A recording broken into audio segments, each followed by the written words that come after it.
I have a new cocktail.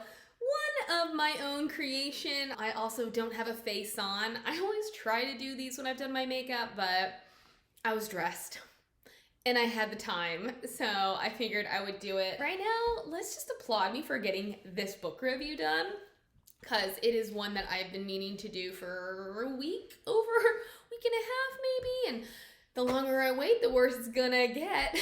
So let's just jump into it. Today's book is Lock and Key by Sarah Dessen. And this is the very first Sarah Dessen book that I came across. I found it at Goodwill. What drew it to me was basically the plot that the main character was a new kid. What are you gonna do? It appeals to my new kid sensibilities, although it really had very little to do with her being a new kid and everything to do about why she was a new kid and all the demons that she had to work through. Which, on that point, the main character is a 17-year-old named Ruby, named after her mother, Ruby, which is very Gilmore Girls. Ruby, she's very transient. She has an older sister named Cora. Her mother used to be a great beauty when she was a teenager. Her plan had been to marry her high school sweetheart. High school sweetheart's mother says, "I don't think so." He breaks up with her. Not too long after, she meets this guy at a party. Why she would ever do anything with him, because he's not her type, we don't know. But she does, and soon enough, she's pregnant. It changes the trajectory of her life. So they have Cora. 10 years later, they have Ruby, but it is not a happy marriage. So when Ruby was very young, they split. She never heard from him again. Ruby is, in many ways, the grittiest character that Dessen has written. I just felt unclean for a portion of this novel because she lives in a rundown shack where her living conditions are less than favorable. By this point, her sister Cora had done everything she could to make something of herself. She eventually got herself into the U. At that point, Ruby never hears from her again. But Cora was her defender, was her number one fan. In many ways, Cora is the one that raised Ruby. But Ruby never saw these things. She just idolized her mother, but she has not seen nor heard from Cora, and she feels like Cora has abandoned her and completely forgotten about her, so she has a grudge against Cora.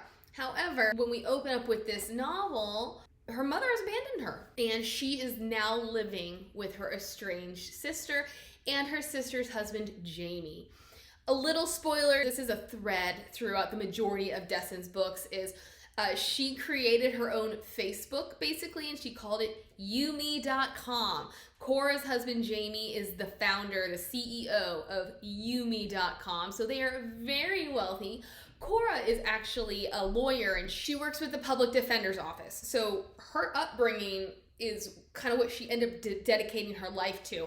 But Ruby really wants nothing to do with her sister or Jamie. She thinks Jamie's kind of nutso because he has this really indomitable spirit. He wants to dig a koi pond in his backyard when everybody else will be getting pools. They have this dog named Roscoe. I am not a dog lover. It really annoys me when we have dogs in books because they're generally really annoying, and this one is one of those little yappy, annoying kind of breeds, and so it's little nails are clicking everywhere, and its tags are jingling everywhere, and it pees everywhere because it's not yet house trained, and it's afraid of the dishwasher, and it's afraid of the oven, and it's supposed to be charming. And for me, I was like, why? And Cora doesn't even seem to like this dog, so I'm like, why did you get a dog? We do learn that Cora has been trying to get pregnant, and she's having a lot of difficulty with it, which is very upsetting for her. But that's little bits and pieces that we don't need to delve into right now. Ruby had been living in the yellow house, as she calls it, for a couple of months by herself. Her goal was to get to her 18th birthday so that nobody could tell her what to do. But then something had broken, and her landlords, the Honeycutts, who I think it's really interesting how her perspective changes from the beginning of the book to the end of the book, how she always viewed them as busybodies and how they were always stopping by, and she was like, oh, of course it's just to check in on us to make sure that we're doing what we're supposed to, when in fact they're just very attentive landlords. But by this point, the mother has left. She apparently has left with her boyfriend, and it's not new to Ruby to have her mother be gone for a couple days at a time, but she realizes her mom's not coming back. She had been trying to carry on her mother's job, which was delivering lost and forgotten luggage to people's homes, but she just wasn't able to make ends meet, and things were going downhill pretty fast. Honeycutts had come. They had noticed that the machine had broken. They go inside and they're like, this is unhealthy.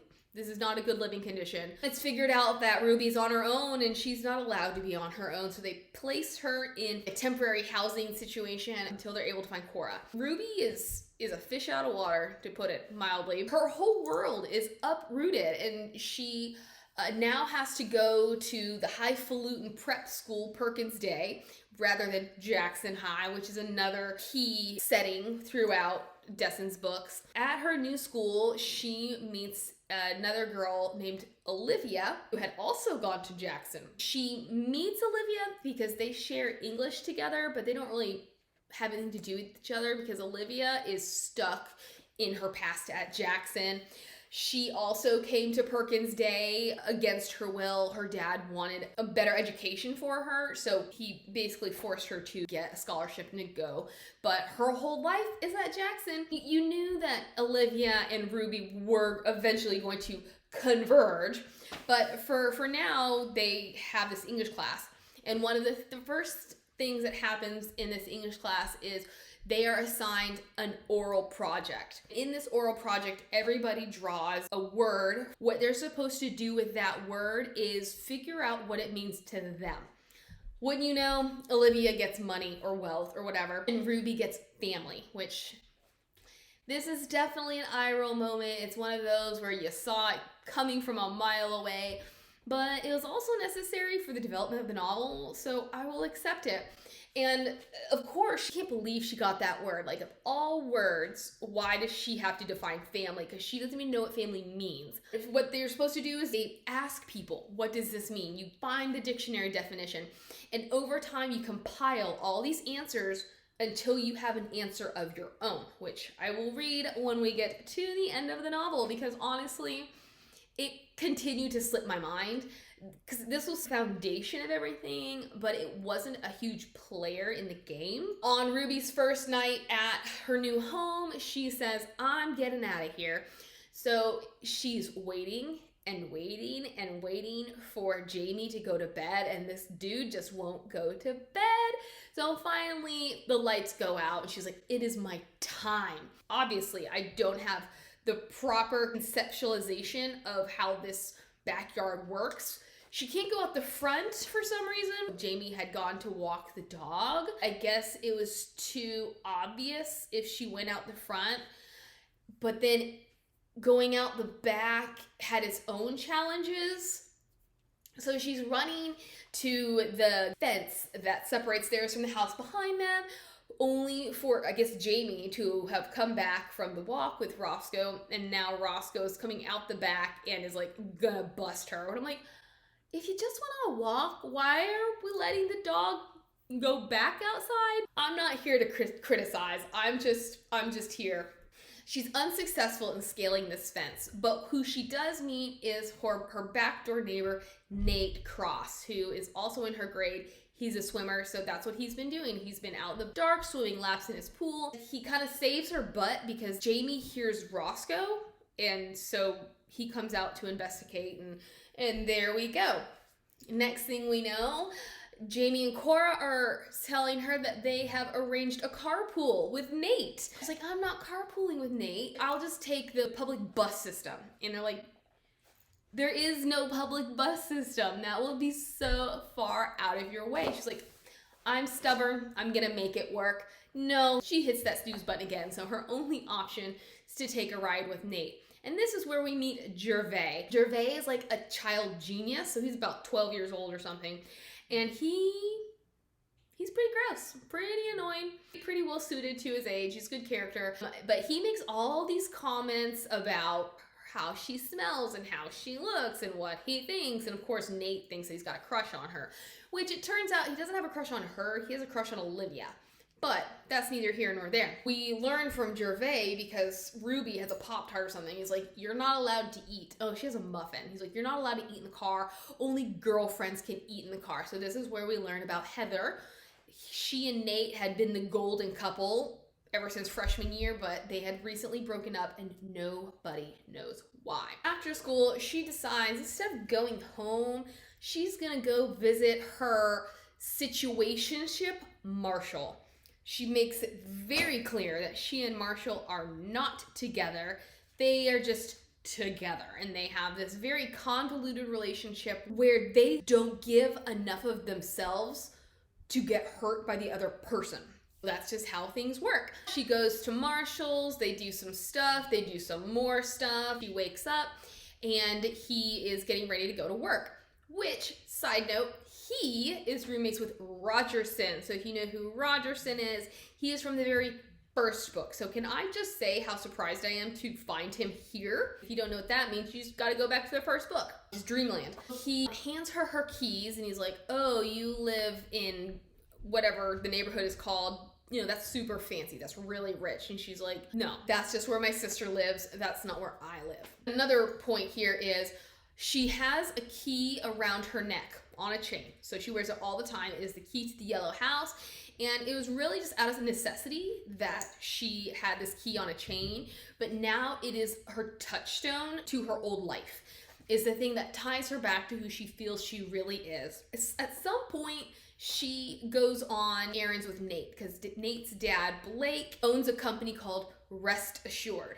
So they do all the things for people so that those people don't have to do themselves. Pick up laundry, take dogs to the vet, all those little things that you don't necessarily have the time for. Rest assured, we will do it for you. She's on some errands with Nate, meets one of their clients, Harriet.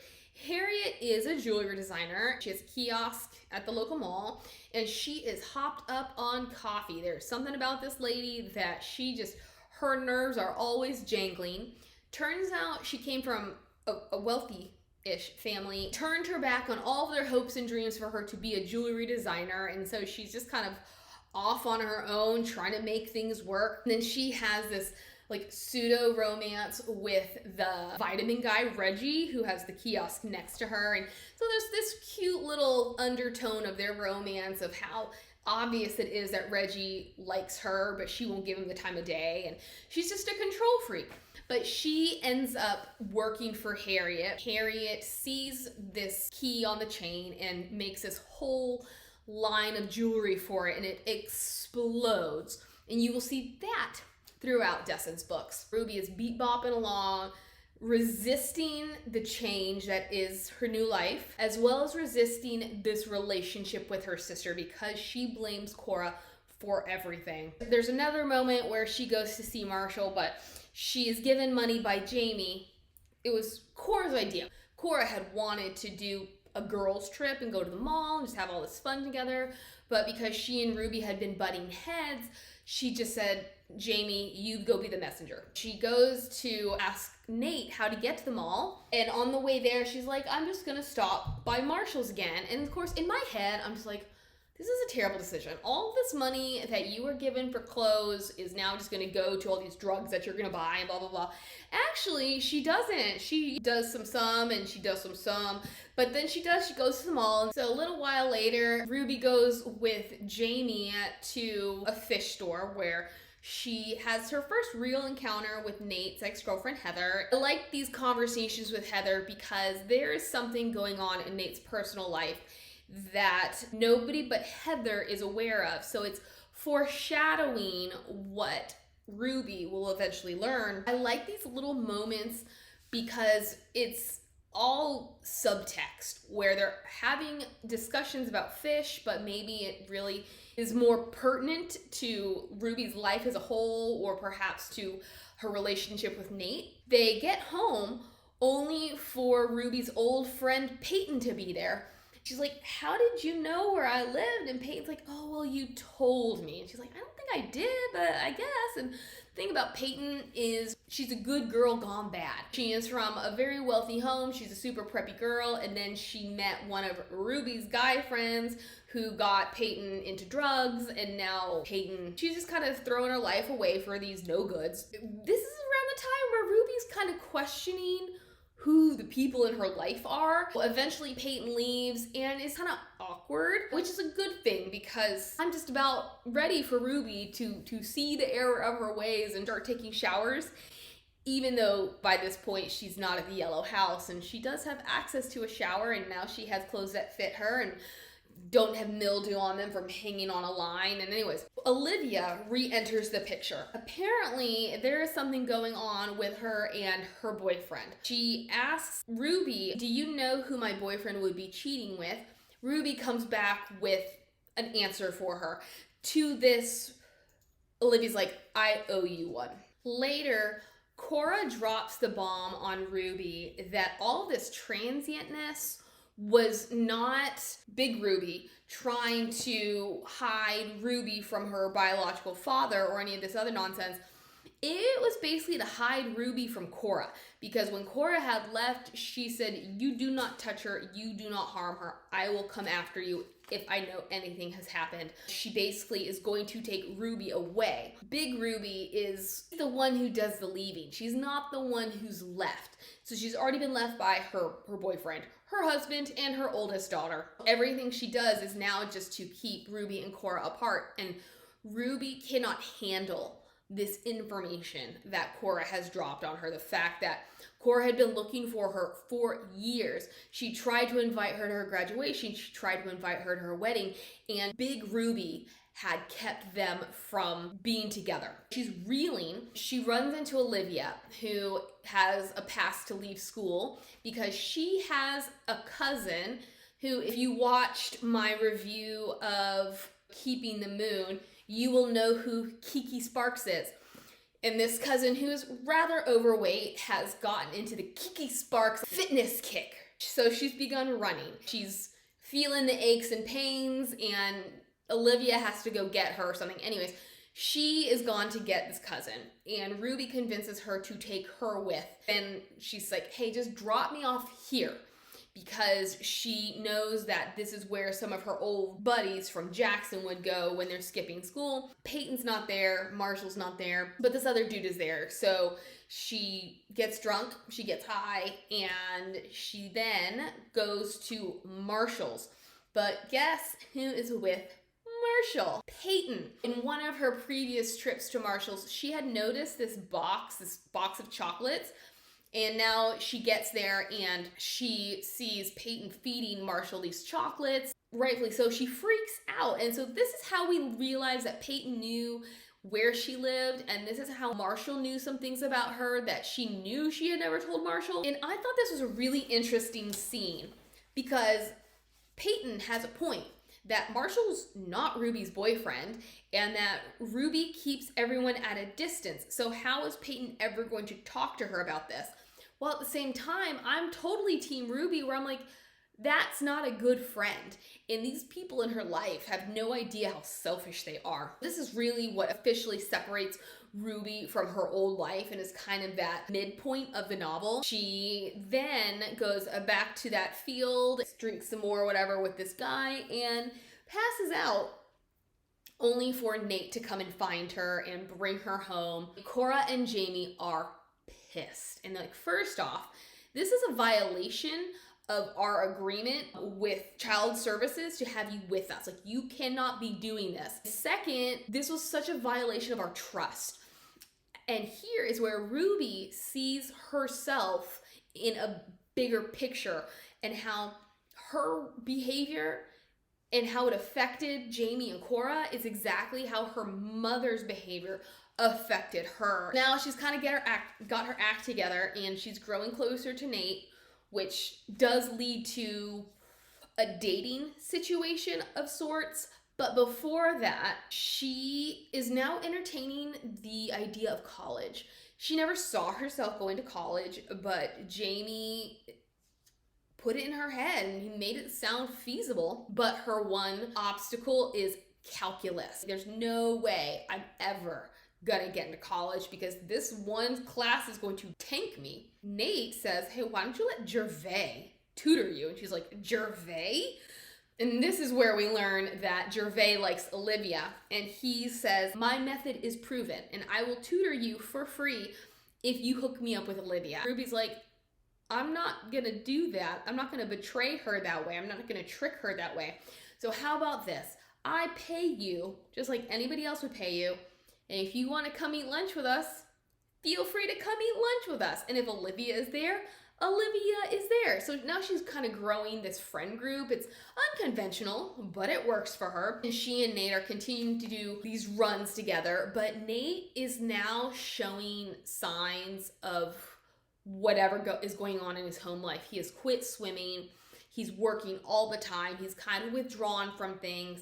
And what she learns is that his dad, Blake, is physically and verbally abusive. She is trying to see through her own lens, where she felt so betrayed by the Honeycutts coming in where they didn't belong and turning her over to child services and uprooting her entire life and shifting her entire future. And she's like, I'm gonna respect Nate and I'm gonna let him do things the way he wants to do them.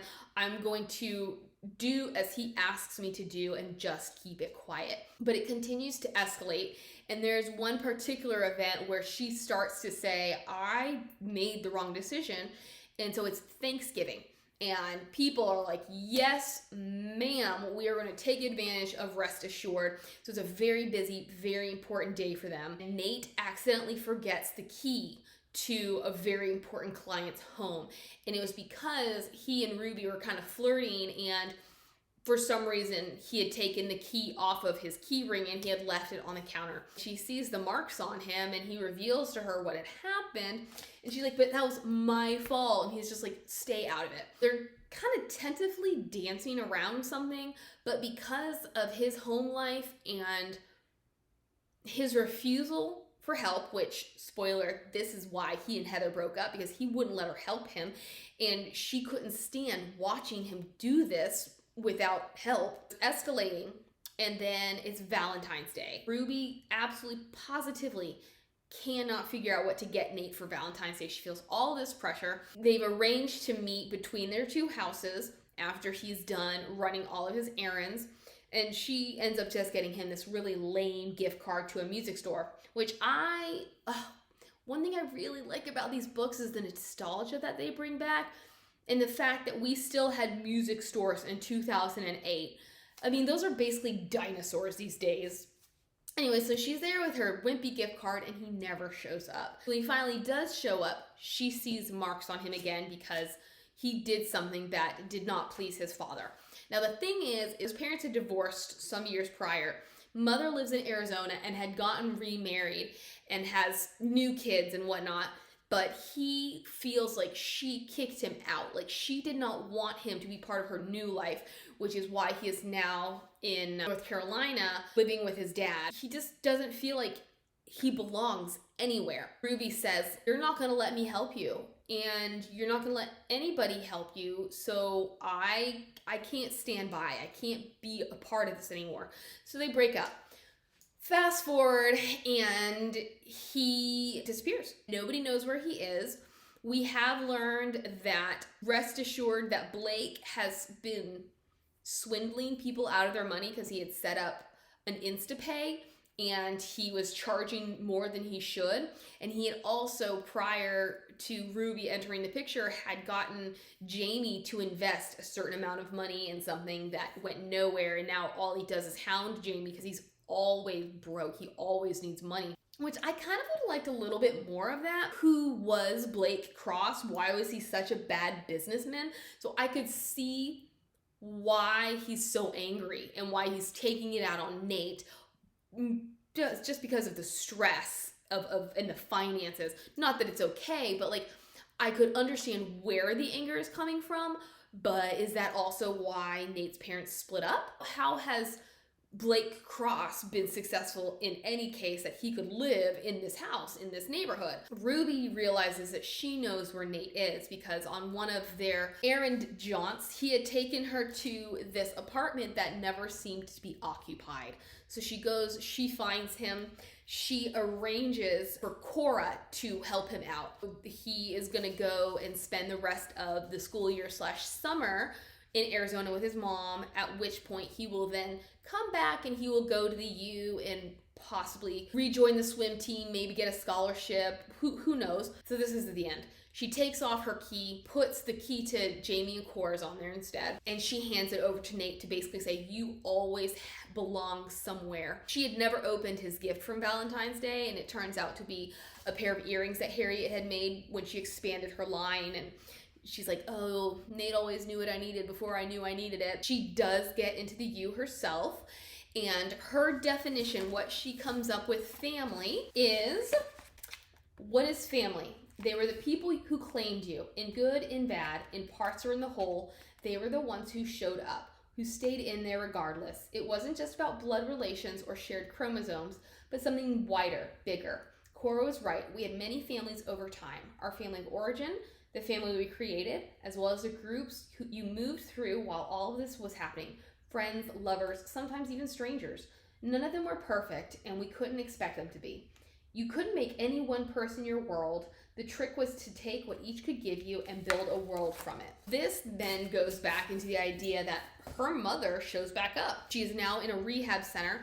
She had gone off with the boyfriend, but then they had split at some point, and she had been arresting just for outstanding tickets and things like that. Her choice was go to jail or go to rehab. And this resurfacing threw Ruby for a loop because she knew where she was when she was with her mother, and then she knew where she was without her mother. But now she has to take those two worlds and put them together. What she realized was she doesn't have to be two halves of a whole. She can be the whole. She has reconnected with Cora. Cora is pregnant, so finally Cora's family is also expanding. A subplot with Olivia and Olivia's cousin is that the cousin was training for this marathon. Even though she doesn't finish until they're packing up, she does finish, and this is another just moment where Ruby's world has expanded and she's learning new things and how all these people can fit into her life. It was a great book for what it was supposed to be. It didn't meet my initial expectations because it was a lot heavier in subject matter, but I like that Dessen will tackle just about anything, and she does it with a levity which suits young adults well. I'd love to know what you think. Do you have a favorite? And I will see you again tomorrow. Bye.